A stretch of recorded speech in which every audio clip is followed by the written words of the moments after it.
We start tonight with breaking news about the president fighting back after 2+ years of nothing but complete and utter cooperation. 1.5 million documents handed over.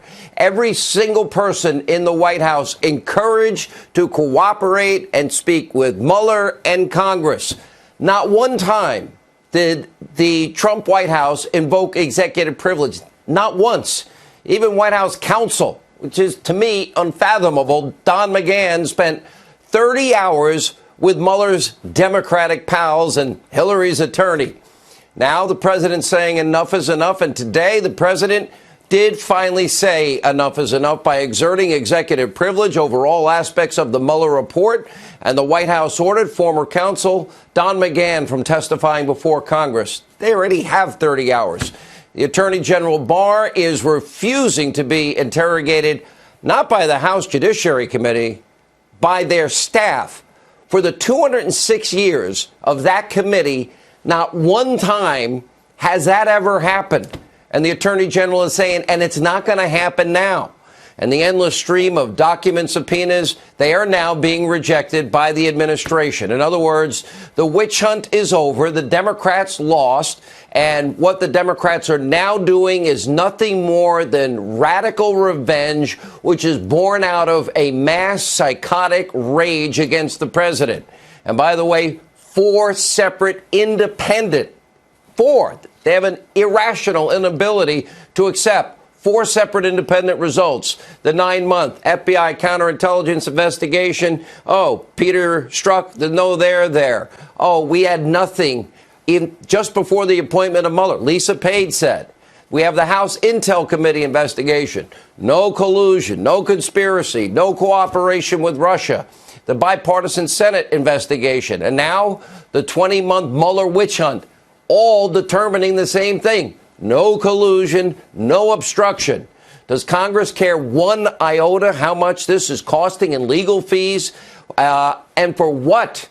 What about every single person that has been called before the committees or called before Mueller? They all have to pay for lawyers. Lawyers in Washington, D.C. can be as much as $1,000 an hour.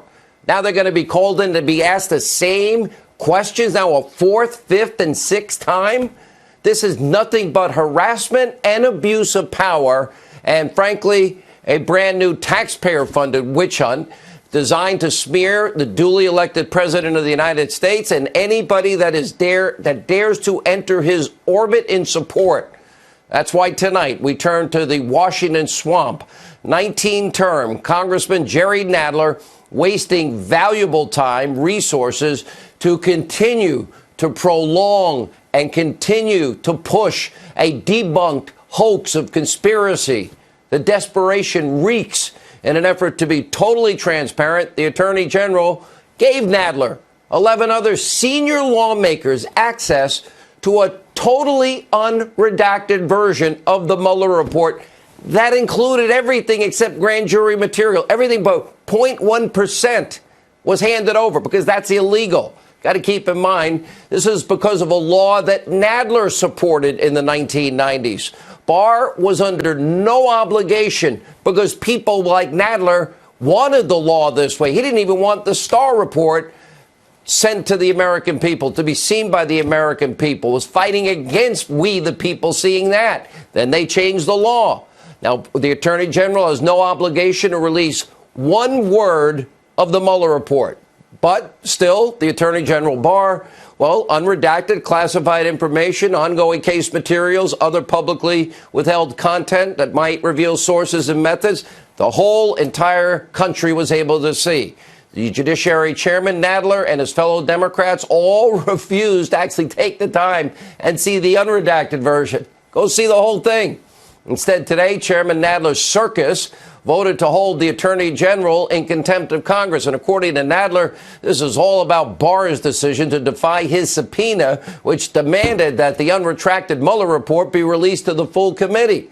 Well, ranking committee member Doug Collins, who will join us in a moment, pointed out that Nadler once claimed that a subpoena was, quote, a powerful and coercive tool only to be used when attempts to reach an accommodation with the witness have reached an impasse. But during the hearing, Chairman Nadler on his high horse in his circus committee, well, he said the subpoena was merely intended to start a dialogue with Barr's office. Oh, that's new.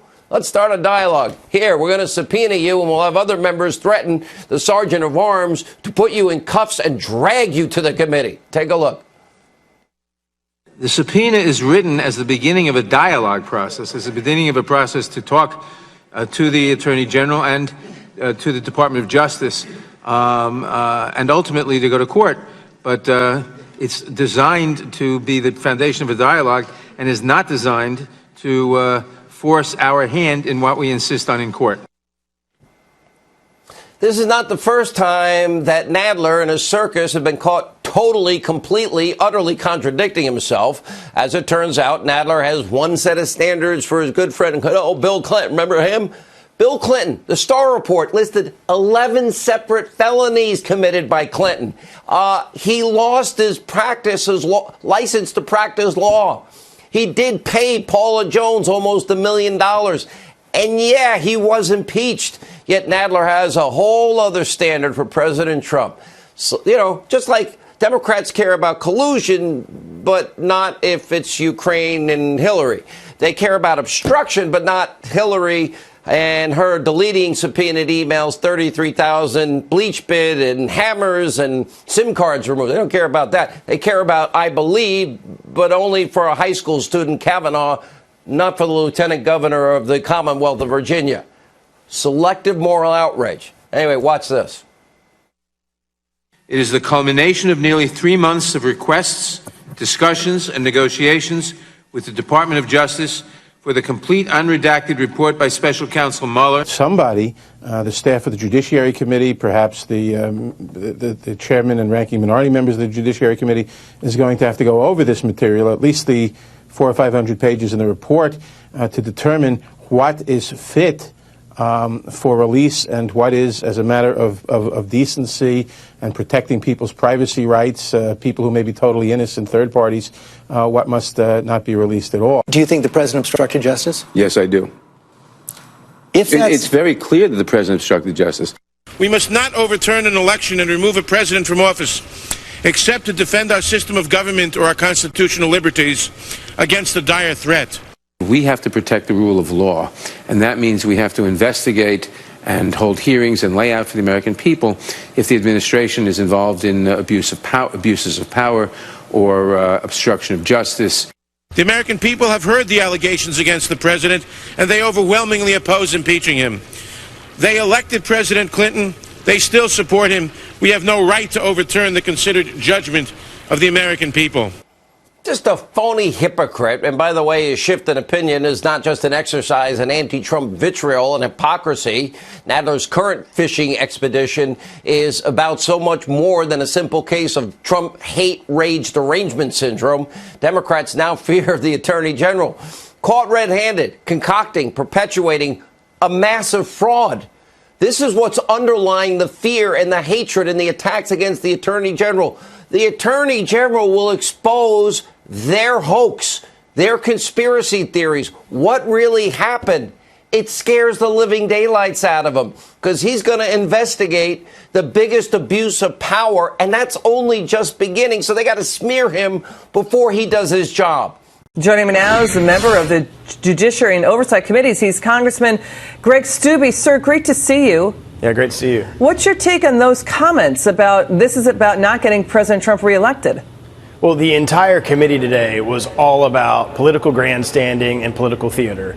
We're not talking about things like securing our border or helping Americans or helping Floridians get better jobs or create jobs. All we're talking about is setting up the stage to impeach the president or try to make the president look bad or to now try to find AG Barr in contempt of Congress. It's all political theater aimed at the 2020 election. Well, we're now over 100 days into this Congress, just 16 laws enacted. That's half the rate of the prior Congress.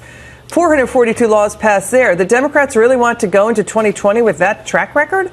Well, not only that, they haven't even produced a budget. So because the Democrats haven't produced a budget, the Republican Study Committee issued their own budget and said, hey, this is a budget that we think would be great for America and for our economy to continue to prosper, because they haven't even done that. We haven't spent any time in any substantive committee dealing with real issues that affect Americans. All they're focused on is investigating this president because they can't get over the fact that Trump won in 2016 and they can't beat him at the ballot box. So here's Nancy Pelosi responding to talks of impeachment yesterday. I like your reaction to this soundbite. Watch. Trump is goading us to impeach him because he knows that it would be very divisive. We can't impeach him for political reasons, and we can't not impeach him for political reasons. We have to see where the facts take us. What's your take on that? Her members in my freshman class, when we got elected, just after being sworn in, talked about impeaching the president. That has been on their agenda since the very beginning, since he won in 2016. That's the whole basis of the investigation, was trying to find dirt on the president to be able to create a basis to be able to impeach him. And I think that's the only thing that they're focused on, not moving America forward on big issues that we need to secure our border and other issues like that. Well, 40 House Democrats won their seats from swing districts that are moderate, that Trump or Romney won. I mean, they're not going to be going for this impeachment talk, right? Well, I'm going to find it very interesting to see if they do bring this contempt motion to the full floor, because those members that are in those swing districts are going to have to vote on that. And those districts that are districts that voted for the president, I don't think they're going to be real satisfied about their members of Congress doing all these subpoenas and finding A.G. Barr in contempt of Congress. They're finding him in contempt of Congress for not willfully violating the law. They want him to violate the law. Yeah. And I mean, that's where we're at. This is all political charades to make the AG look bad and the president look bad. Congressman Greg Steube, come back soon. Love having you Thanks on, for having sir. me.